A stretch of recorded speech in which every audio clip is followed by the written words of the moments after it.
এরপরে প্রশ্ন হলো, স্বামীর পকেট থেকে স্বামীকে না জানিয়ে টাকা নেওয়া যাবে কিনা? স্বামীর পকেট থেকে স্বামীকে না জানিয়ে টাকা নিতে পারবেন কিনা, এই প্রশ্নটি অনেক মেয়েদের জন্য খুব গুরুত্বপূর্ণ।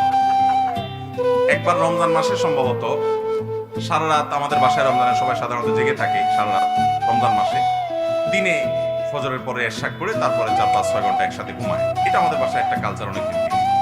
তো বিশেষ করে শেষ দশকে বেশি, আর অন্য সময় অনেক সময় হয়, করোনার সময়টা বেশি হয়েছে। যাই হোক, তো আমার মনে আছে একবার কোন এক রমজান মাসে 1-2 বছর আগে হবে, করোনার মধ্যেই, তো আমরা এরকম সকালে ঘুমাইছি, মোবাইল সাইলেন্ট করা আছে, ঘুম থেকে জোরের আগে উঠছি, উঠার পরে দেখি একই নাম্বার থেকে অনেকবার কল, ধরেন 15-20 বার কল।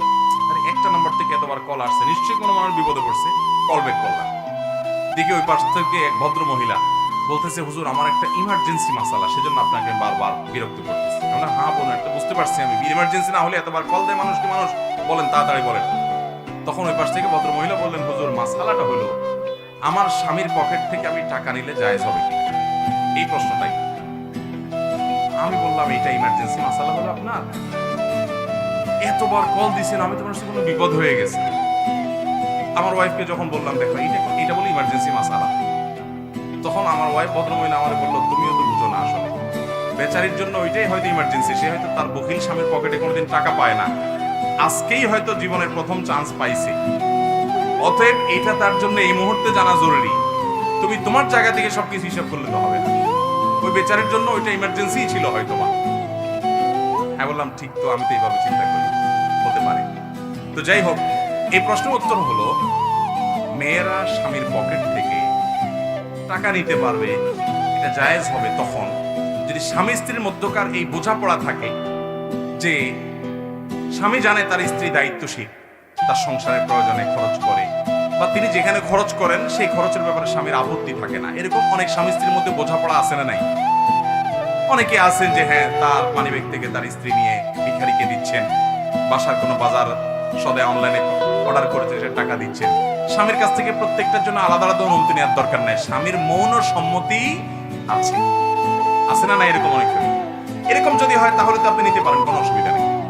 আর যদি ব্যাপারটা এরকম হয় যে আপনি স্বামী ঘুমানোর পর ওই হুজুরের কাছ থেকে মাসালা জিজ্ঞাসা করে, তারপর চুপে চুপে আস্তে করে মানিব্যাগটা বের করে আপনি সেখান থেকে টাকা পড়ায় সরায় আবার জায়গা মতো রেখে দিচ্ছেন, ভদ্রলোক যাতে টেন না পায়, প্রক্রিয়া যদি এটা হয় তাহলে সেটা না যায়।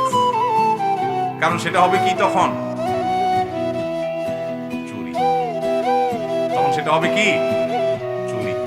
কোন কোন ক্ষেত্রে ডাকাতিও হয় আজকাল, কোন কোন ফ্যামিলিতে কি হয়, ডাকাতি মানে কি, সরাসরি ওঠ, টাকা না দিলে খবর আছে।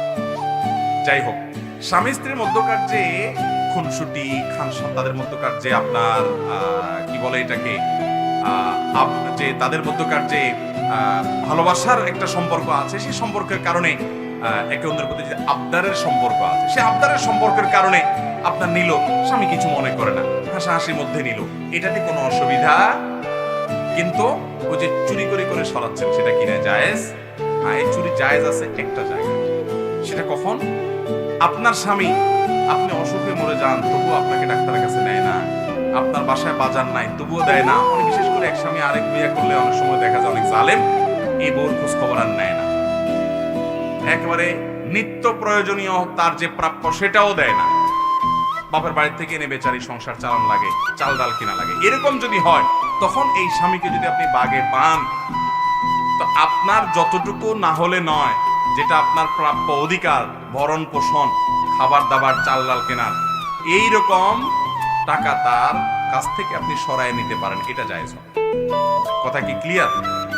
তাহলে স্বামী তার স্ত্রীর পকেট থেকে চোখ বন্ধ করে কেবল টাকা নিবেন, এটা কিন্তু জায়েজ নাই। বিশেষ করে স্বামী যদি আপত্তি করে যে হ্যাঁ আমাকে বলে নিবা, বা আমাকে না বলে নিবা না, বা স্বামী শুনলে নাখোশ হয়, নারাজ হয়, তাহলে সেক্ষেত্রে তাকে না বলে নেওয়া যাবে